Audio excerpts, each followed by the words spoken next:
नमस्कार दोस्तों, वंदना भोजक चैनल में मैं आप सभी का हार्दिक अभिनंदन करता हूं। आप लोगों का बहुत बहुत स्वागत करता हूं। दोस्तों, ज्योतिष सीखे भाग 2 के अंदर आज हमने प्रवेश किया है।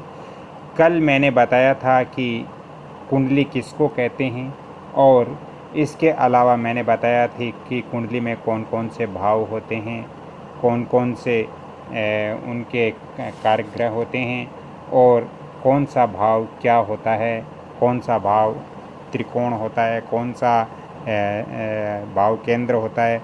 तो ये सभी चीज़ें मैंने जानकारी दी थी।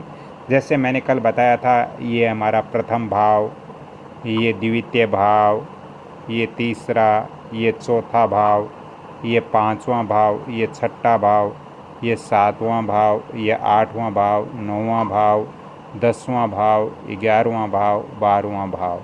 तो ऐसे मैंने कल आपको बताया था। इसको भाव कह सकते हो, घर कह सकते हो, स्थान कह सकते हो।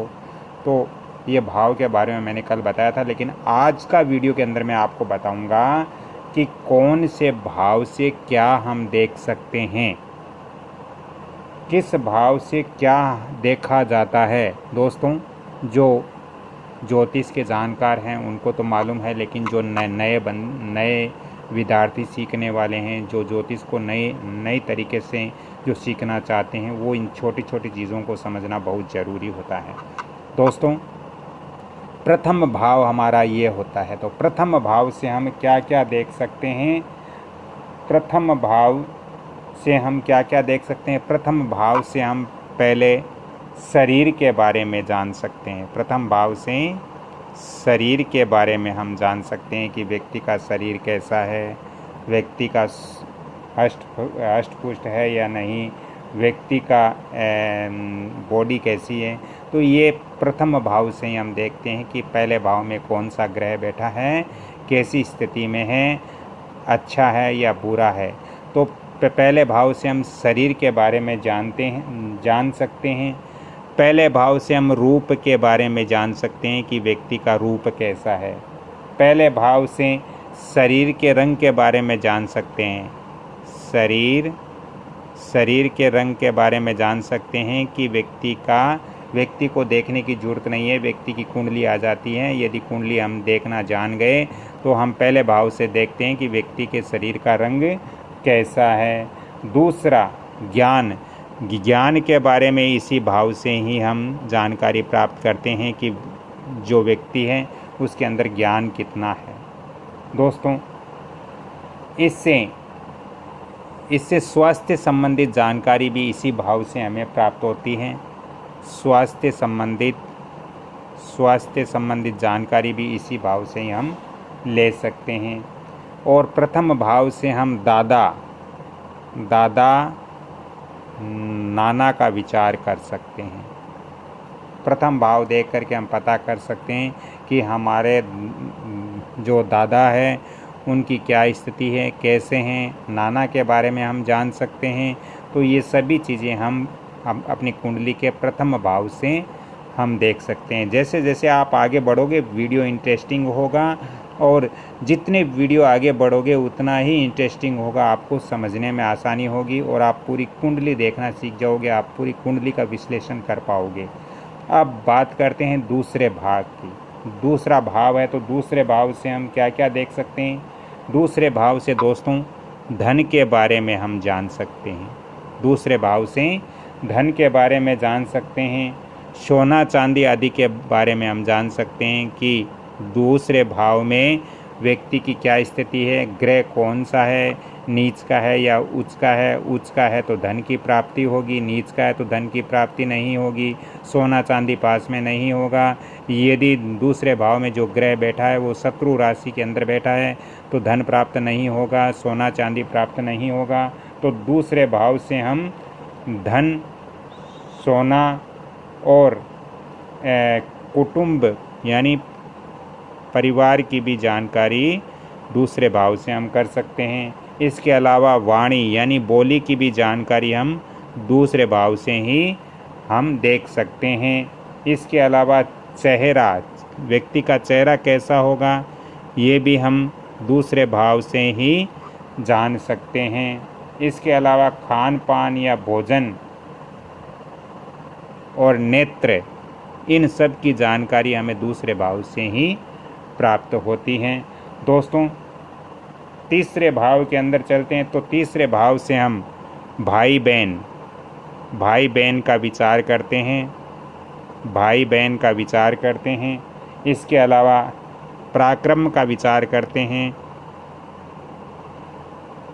पराक्रम का विचार कर सकते हैं। पराक्रम के बारे में देख सकते हैं कि व्यक्ति के अंदर पराक्रम कितना है या व्यक्ति के भाई बहन कितने हैं, कैसे हैं, ये सब विचार तीसरे भाव से ही किया जाता है।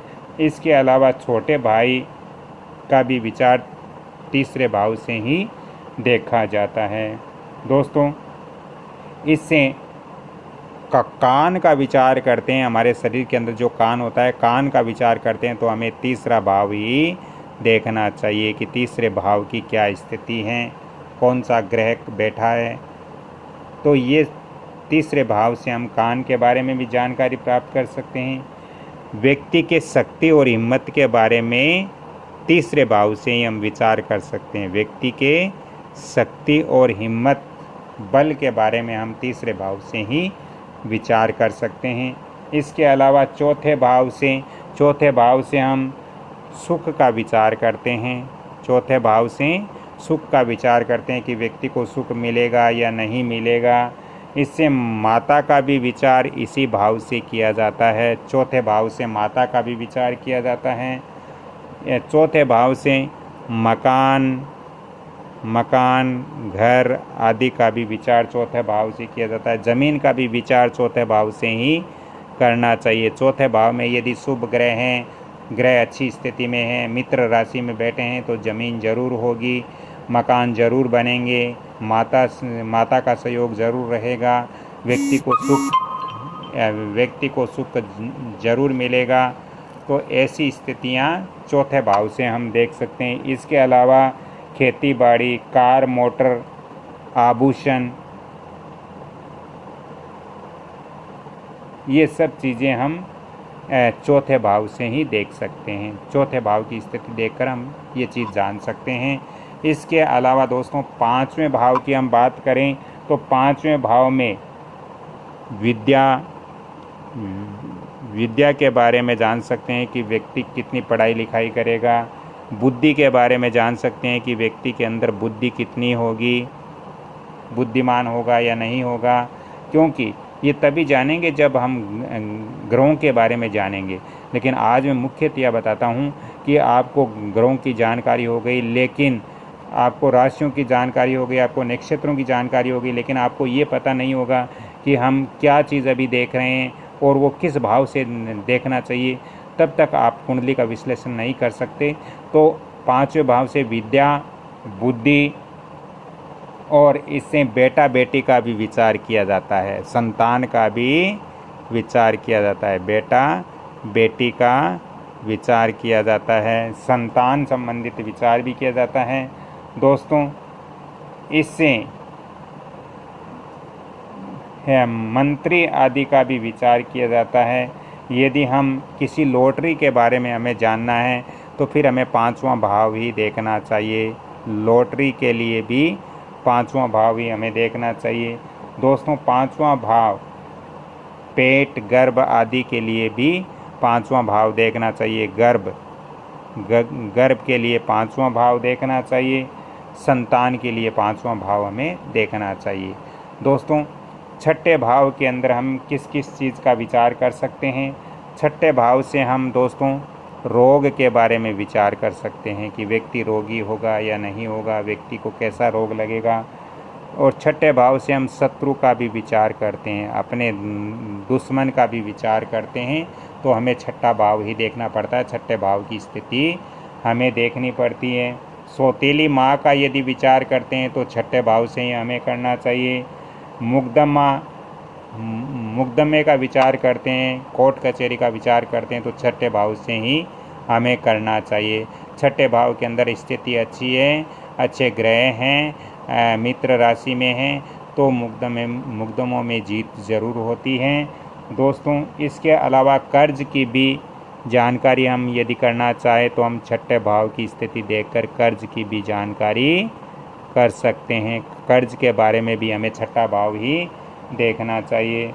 दोस्तों, इससे मामा और मासी का विचार भी हमें छठे भाव से ही करना चाहिए। छठे भाव को देखकर हम मामा मासी का विचार कर सकते हैं। दोस्तों, बात करते हैं सातवें भाव की। तो सातवें भाव में दोस्तों पति पत्नी के बारे में विचार किया जाता है। सातवें भाव में पत्नी के बारे में विचार किया जाता है। पति के बारे में भी विचार किया जाता है कि पति कैसा मिलेगा, पति के गुण क्या होंगे, पति पत्नी में संबंध कैसे रहेंगे। ये सातवें भाव से ही हम विचार कर सकते हैं। सातवें भाव से हम व्यापार के बारे में भी विचार कर सकते हैं। हमारा जो बिजनेस होता है, व्यापार के बारे में हमें देखना हो तो सातवां और 10वां भाव हमें देखना पड़ता है।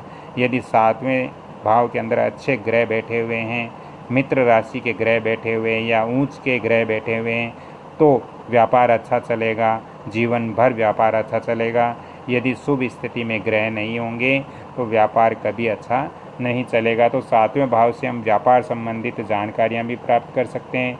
साझेदारी, यानी अगर आप किसी के साथ पार्टनरशिप में कार्य कर रहे हो, व्यापार कर रहे हो, तो पहले आपको अपना सातवां भाव जरूर देखना चाहिए। सातवें भाव से साझेदारी का भी हम विचार करते हैं। साझेदारी का भी हम विचार सातवें भाव से ही कुंडली के अंदर करते हैं। दोस्तों, सातवें भाव से दूसरी बार यदि महिलाएं यदि दूसरी बार गर्भवती होती है तो सातवें भाव से ही विचार किया जाता है। अब बात करते हैं अष्टम भाव की। दोस्तों, थोड़ा वीडियो लंबा होगा लेकिन जानकारी आपको पूर्ण मिलेगी। दोस्तों, अष्टम भाव के अंदर 8वां जो घर है उसके अंदर हम किस किस चीज़ का विचार कर सकते हैं। कुंडली में 8वें भाव में हम आयु का विचार करते हैं कि हमारी आयु कितनी होगी। ये तभी देख पाएंगे जब हम ग्रहों के बारे में समझेंगे। आगे ग्रहों के बारे में भी मैं आपको समझाऊंगा। मैं सीरियल वाइज चल रहा हूँ क्योंकि जो बेसिक चीज़ें हैं वो पहले बतानी ज़रूरी है, तभी आप कुंडली का विश्लेषण कर पाओगे। तो आयु के बारे में 8वें भाव से ही हम जान पाएंगे। स्त्रियों के मांगल्य के बारे में भी हम 8वें भाव से जानेंगे।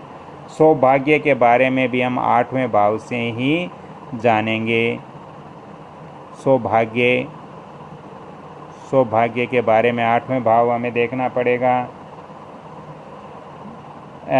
जो मरे हुए व्यक्ति का धन या वसीयत या बीमा कंपनी से प्राप्त धन मिलेगा या नहीं मिलेगा, ये भी हम 8वें भाव से ही जान सकते हैं।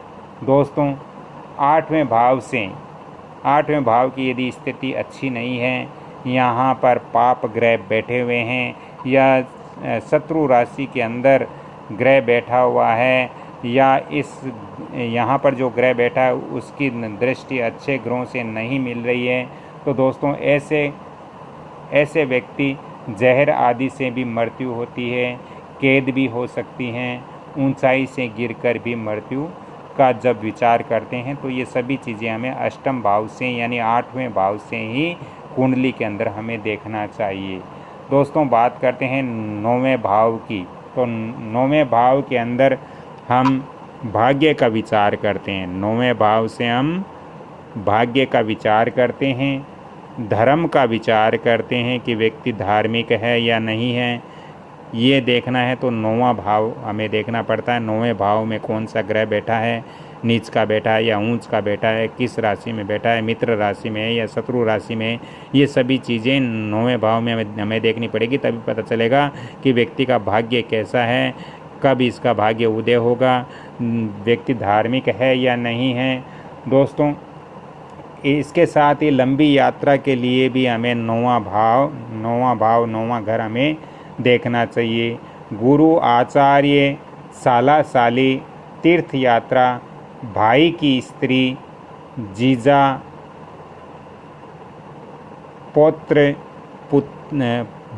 पौत्र आदि का विचार भी हम 9वें भाव से ही करते हैं। अब बात करते हैं 10वें भाव की। तो 10वें भाव में दोस्तों पिता का विचार किया जाता है। पिता का संबंध पुत्र के साथ कैसा रहेगा, 10वें भाव से हम जान सकते हैं। 10वें भाव से हम नौकरी आदि के बारे में भी जान सकते हैं। सरकारी नौकरी के लिए हमें अपना कुंडली का 10वां भाव देखना चाहिए, 10वां घर देखना चाहिए कि 10वें घर में कौन सा ग्रह बैठा है, नीच का है या ऊंच का है, या ग्रह स्वराशि में है या ग्रह मित्र राशि में है। ये सभी चीज़ें हमें 10वें भाव में देखना चाहिए कि सरकारी नौकरी प्राप्त होगी या नहीं होगी। यदि अच्छा ग्रह है, स्वराशि का ग्रह है और बाकी जो शुभ ग्रहों की दृष्टि पड़ रही है, यदि बाकी शुभ ग्रहों की दृष्टि पड़ रही है तो सरकारी नौकरी ज़रूर मिलती है, पिता का सहयोग ज़रूर मिलता है। दोस्तों इसके अलावा 10वें भाव से पद उन्नति भी देख सकते हैं। पदों उन्नति भी हम 10वें भाव से देख सकते हैं। पदों उन्नति भी 10वें भाव से देख सकते हैं कि यदि आप सरकारी नौकरी में हो या प्राइवेट नौकरी में हो तो आपकी पद उन्नति होगी या नहीं होगी, कब होगी, ये सभी चीज़ें आप 10वें भाव से देख सकते हो। दोस्तों व्यापार संबंधित भी 10वें भाव से हम देख सकते हैं। व्यापार के बारे में 10वें भाव से देख सकते हैं। यदि कुंडली के 10वें भाव में अच्छे ग्रह हैं, स्वराशि में, अपनी राशि में हैं या अपने मित्र राशि में हैं और या वो अच्छी स्थिति में है तो आपको व्यापार में लाभ बहुत ज़्यादा मिलेगा। दोस्तों इसके अलावा सास का विचार यदि करते हैं, क्योंकि आजकल बहुत सारे घरों में सास और बहू की बनती नहीं है, कम बनती है, तो पहले 10वें भाव को ज़रूर देख लेना चाहिए कि इनकी स्थिति कैसी रहेगी। तो सास संबंधित यदि हम विचार करते हैं तो वो कुंडली में 10वां भाव हमें देखना चाहिए। दोस्तों बात करते हैं 11वें भाव की। तो 11वें भाव से हम आय संबंधित विचार करते हैं कि हमारे पास आय, इस व्यक्ति की जो कुंडली है उसकी आय होगी या नहीं होगी, कितनी होगी आय, लाभ का भी विचार 11वें भाव से करते हैं। दोस्तों बड़े भाई का विचार भी 11वें भाव से करते हैं। दोस्तों पुत्र वधू यानी अपने लड़के की जो पत्नी है उसका भी विचार हम 11वें भाव से ही कर पाते हैं। दोस्तों व्यापार से लाभ हानि का विचार हम 11वें भाव से करते हैं। दामाद, पुत्र वधू यानी बेटे की पत्नी, इनका जो विचार है वो हम 11वें भाव से ही कर पाते हैं। यदि 11वें भाव में ग्रह अच्छे हैं, अच्छी स्थिति है, स्वराशि के अंदर है या उच्च का है तो दोस्तों उनके पुत्र वधू भी अच्छी आएगी और धन लाभ भी उनको बहुत ज़्यादा प्राप्त होगा। दोस्तों दामाद भी अच्छा होगा और इसके साथ साथ व्यापार भी उनका बहुत अच्छा चलेगा यदि 11वें भाव में अच्छे ग्रह विराजमान है तो। अब बात करते हैं 12वें भाव की। दोस्तों वीडियो लंबा हो रहा है लेकिन जानकारी आपको बहुत अच्छी लग रही होगी। दोस्तों बात करते हैं 12वें भाव। तो 12वें भाव में हम खर्च संबंधित जानकारी प्राप्त करते हैं। 12वें भाव के अंदर हम खर्च इत्यादि की जानकारी प्राप्त करते हैं। दुख के बारे में हमें 12वां भाव देखना चाहिए। 12वां भाव दुख का भी कारण होता है, गरीबी का कारण भी 12वां भाव ही होता है। 12वें भाव में यदि शुभ ग्रह नहीं है, ग्रहों की स्थिति अच्छी नहीं है तो गरीबी जीवन भर बनी रहेगी। तो 12वें भाव हमें देखना चाहिए कि 12वें भाव में कौन सा ग्रह है, क्या स्थिति में है। ग्रहों के बारे में आप आगे समझोगे क्योंकि मैं एक एक टॉपिक्स बहुत बारीकी से आपको समझाने की कोशिश करता हूं ताकि कुंडली आप आसानी से समझ सको। तो 12वें भाव से हम गरीबी का विचार करते हैं। नुकसान का विचार भी 12वें भाव से करते हैं। नुकसान का भी विचार हम 12वें भाव से करते हैं। इस तरह शयन सुख का भी विचार हम 12वें भाव से कर पाते हैं। दोस्तों इससे आज मैंने आपको बताया कि किस भाव से हमें क्या विचार हम कर सकते हैं, किस कुंडली के अंदर कौन से भाव से हमें क्या विचार करना चाहिए। ये टॉपिक्स बहुत महत्वपूर्ण हैं क्योंकि यदि आप ग्रहों के बारे में भी जान जाओगे, नक्षत्रों के बारे में भी जान जाओगे, राशियों के बारे में भी जान जाओगे, ग्रहों की शत्रु मित्रता के बारे में भी जान जाओगे गुरु का कारकांश, ग्रहों का कारकांश भी यदि जान जाओगे, और जब तक आपको ये पता नहीं होगा कि कौन से भाव से क्या चीज़ संबंधित है, तब तक आप कुंडली का विश्लेषण नहीं कर पाओगे। तो ये चीज़ समझना बहुत ज़रूरी है, बेसिक चीज़ हैं। आज मैंने ये बेसिक चीज़ बताई है। आप पॉइंट टू पॉइंट मेरे ज्योतिष और वास्तु के वीडियो देखिए, आपको हर एक चीज़ समझ में आएगी।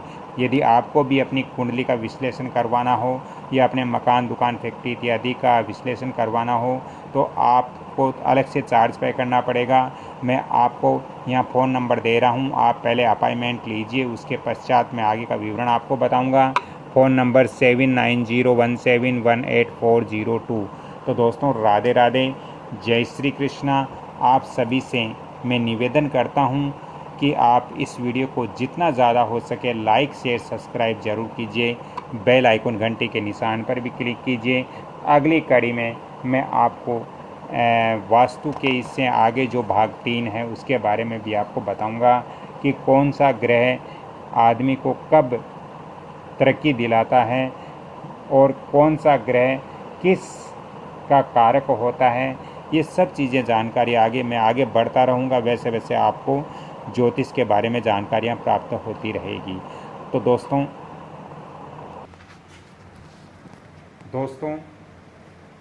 मेहनत मैं कर रहा हूँ, आप लोगों को समझा रहा हूँ, आप लोगों को कुछ दे रहा हूँ, लेकिन आप लोगों का भी कुछ दायित्व बनता है कि आप लोग जितना ज़्यादा हो सके वीडियो को शेयर करें, सब्सक्राइब भी करें, बेल आइकन घंटे के निशान पर भी क्लिक करें, क्योंकि जितने ज़्यादा लोगों में शेयर करोगे उतने ही ज़्यादा लोगों की जानकारियाँ प्राप्त होगी और मेरा मनोबल बढ़ेगा। और मेरा मनोबल बढ़ेगा तो मैं आपको ऐसी रहस्यमय और आगे इससे अच्छी अच्छी जानकारियाँ देता रहूँगा। तो सभी से निवेदन है, वीडियो पर क्लिक ज़रूर करना। राधे राधे। कमेंट्स भी करना, कैसा लगा वो भी आप बताना। अगली कड़ी में फिर मिलता हूँ, तब तक के लिए आपसे मैं क्षमा चाहता हूँ। जय श्री कृष्णा, शुभ रात्रि।